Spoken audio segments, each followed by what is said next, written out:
લગ્ન વાંચુક યુવાનો માટે એક ચેતવણીરૂપ કિસ્સો સામે આવ્યો।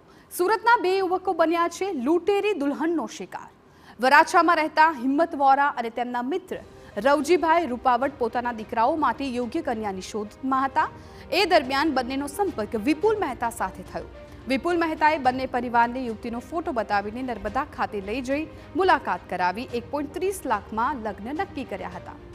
રવજીભાઈના પુત્રના લગ્ન વખતે દાગીના અને રૂપિયા 1.30 લાખ મળી કુલ 1.47 લાખ સંજય મારફતે યુવતીના પરિવારજનોને આપી દીધા હતા।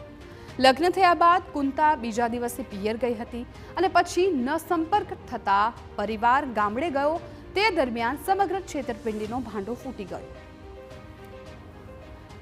હિંમતભાઈના દીકરાને પદ્મા નામની યુવતી ગમતા સંજય અને વિપુલ પરિવારને કન્યા બતાવવા ભીમપોર ગામે લઈ ગયા। 30,000 સ્થળ પર બાકીના સગાઈ વખતે 30,000 રૂપિયા આપ્યા હતા। બંને યુવકના મળી કુલ 2 લાખથી વધુ રૂપિયા લઈ બંને લૂંટેરી દુલ્હન તેમના બનાવટી પરિવારો સાથે ફરાર થઈ ગઈ। વરાછા પોલીસે ફરિયાદ નોંધીને ટોળકીની શોધખોળ હાથ ધરી।